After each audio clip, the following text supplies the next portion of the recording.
Hello दोस्तों, नमस्कार। मैं आपकी दोस्त संध्या। कल मैंने पढ़ा था कॉन्स्टिट्यूशंस आर्टिकल 72, 73 और आज पढ़ूंगी मैं 74। आर्टिकल 74 क्या कहता है? आर्टिकल 74 कहता है कि council of ministers to aid and advise president, यानी राष्ट्रपति को सहायता और सलाह देने के लिए मंत्रिपरिषद, राष्ट्रपति को सलाह देने के लिए एक मंत्रिपरिषद होगी जो उनको सलाह देगी। तो क्या है? Article 74 council of ministers to aid and advise president. Number 1, there shall be a council of ministers with the prime minister at the head to aid and advise the president, who shall in the exercise of his functions act in accordance with such advice, provided that the president may require the council of ministers to consider such advice either generally or otherwise, and the president shall act in accordance with the advice tendered after such consideration. Number 2, the question whether any and if so what advice was tendered by ministers to the president shall not be inquired into in any court. Article 75, other provisions as to ministers. Number 1, the prime minister shall be appointed by the president and the other ministers shall be appointed by the president on the advice of the prime minister.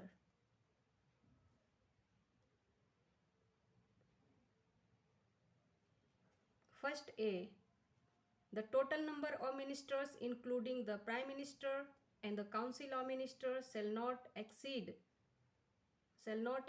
15% of the total number of members of the house of the people. 1B, पहले था 1A और अब है 1B.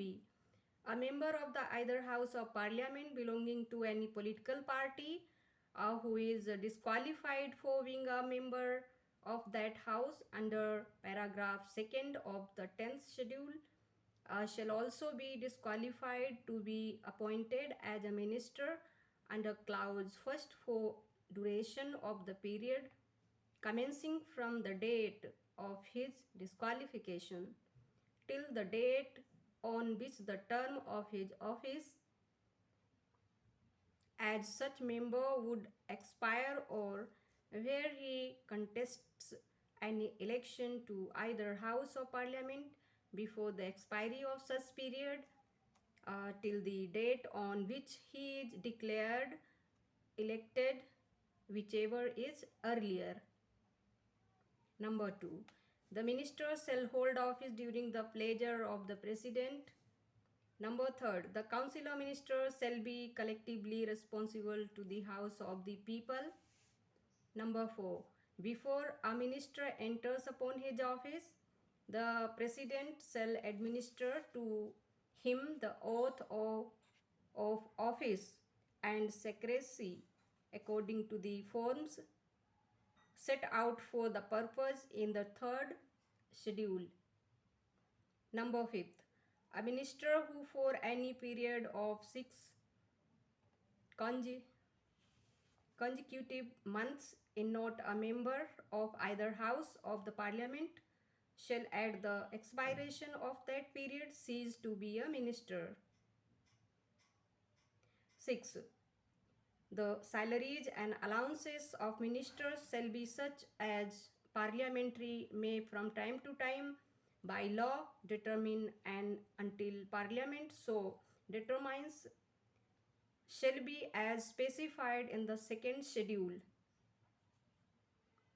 अब मैं हिंदी में पढ़ लेती हूँ। 74 में क्या कहा गया है? आर्टिकल 74 में कहा गया है कि मंत्रिपरिषद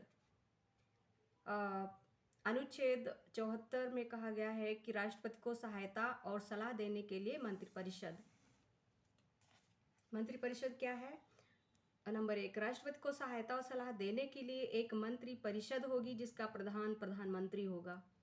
जैसे कि हमारे इस समय श्री नरेंद्र मोदी जी हैं, उसी तरह से कोई भी जिसकी भी सरकार आती है, जिसकी मेजोरिटी होती है, सरकार बनती है, तो जो भी प्राइम मिनिस्टर होते हैं वो क्या होते हैं? जिसका प्रधानमंत्री, और राष्ट्रपति अपने कृत्यों का प्रयोग करने में ऐसी सलाह के अनुसार कार्य करेगा। परंतु राष्ट्रपति मंत्रिपरिषद से ऐसी सलाह पर साधारणतया या अन्यथा पुनर्विचार करने की अपेक्षा कर सकेगा और राष्ट्रपति ऐसे पुनर्विचार के पश्चात दी गई सलाह के अनुसार कार्य करेगा। नंबर 2, इस प्रश्न की किसी न्यायालय में जांच नहीं की जाएगी कि क्या मंत्रियों ने राष्ट्रपति को कोई सलाह दी है, और यदि दी है तो क्या दी है। यानी ये सब सीक्रेट होगा, मतलब ये सीक्रेसी बनाए रखना बहुत ही महत्वपूर्ण होता है। तो इसके लिए क्या होगा? इस प्रश्न की किसी न्यायालय में जांच नहीं की जाएगी कि मंत्रियों ने क्या सलाह दी, कब दी, कैसे दी, तो ये तो अंदर का मामला है। अनुच्छेद 75 कहता है मंत्रियों के बारे में अन्य उपबंध। प्रधानमंत्री की नियुक्ति राष्ट्रपति करेगा और अन्य मंत्रियों की नियुक्ति राष्ट्रपति प्रधानमंत्री की सलाह पर करेगा। लेकिन एक का मंत्रिपरिषद में प्रधानमंत्री सहित मंत्रियों की कुल संख्या लोकसभा के मंत्रियों की कुल संख्या लोकसभा के सदस्यों की कुल संख्या के 15% से अधिक नहीं होगी। यानी जो एक का है जिसमें कहा गया कि मंत्रिपरिषद में प्रधानमंत्री सहित मंत्रियों की कुल संख्या लोकसभा के सदस्यों की कुल संख्या के 15% से नहीं होगी, यानी 15% ही रहेगी। एक का खा, किसी राजनीतिक दल का संसद के किसी सदन का कोई सदस्य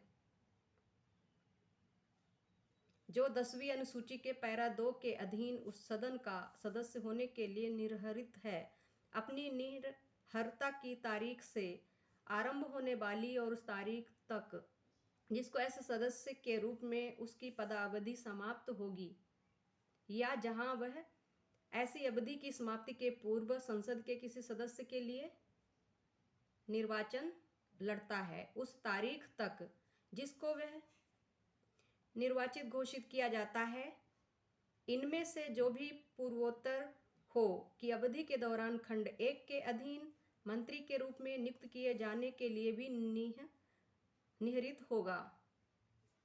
नंबर 2, मंत्री राष्ट्रपति के प्रसाद पर्यंत अपने पद धारण करेंगे। यानी जब तक राष्ट्रपति चाहेंगे तब तक ही मंत्री अपने पद पर रहेंगे, जब चाहेंगे तो राष्ट्रपति उनको हटा भी सकते हैं उनके पद से। नंबर 3, मंत्रिपरिषद लोकसभा के प्रति सामूहिक रूप से उत्तरदायी होगी। जो मंत्रिपरिषद है वो लोकसभा के प्रति, हाउस ऑफ पीपल जो है उसके प्रति सामूहिक रूप से कलेक्टिवली उत्तरदायी, रिस्पॉन्सिबल होगी। नंबर 4, किसी मंत्री द्वारा अपना पद ग्रहण करने से पहले राष्ट्रपति 3री अनुसूची में इस प्रयोजन के लिए दिए गए प्रारूप के अनुसार उसको पद और गोपनीयता की शपथ दिलाएगा। नंबर 5, कोई मंत्री जो निरंतर 6 माह की किसी अवधि तक संसद के किसी सदन का सदस्य नहीं है, उस अवधि की समाप्ति पर मंत्री नहीं रहेगा। नंबर 6, मंत्रियों के वेतन और भत्ते ऐसे होंगे जो संसद विधि द्वारा समय समय पर अवधारित करे, और जब तक संसद इस प्रकार अवधारित नहीं करती है तब तक ऐसे होंगे जो दूसरी अनुसूची में विनिर्दिष्ट हैं। तो दोस्तों, आज मैंने 2 अनुच्छेदों को पढ़ा है, अनुच्छेद 74 और 75, यानी राष्ट्रपति के लिए सलाह मशवरा करने के लिए एक मंत्रिपरिषद। उसके बाद मैं पढ़ूंगी भारत का महान्यायवादी। महान्यायवादी होता है attorney general for India. Attorney general for India के बारे में मैं कल पढ़ूंगी। जब तक के लिए दोस्तों नमस्कार। मेरे वीडियोज़ को देखते रहें और सब्सक्राइब करें चैनल को। Like, comment and share please. नमस्कार।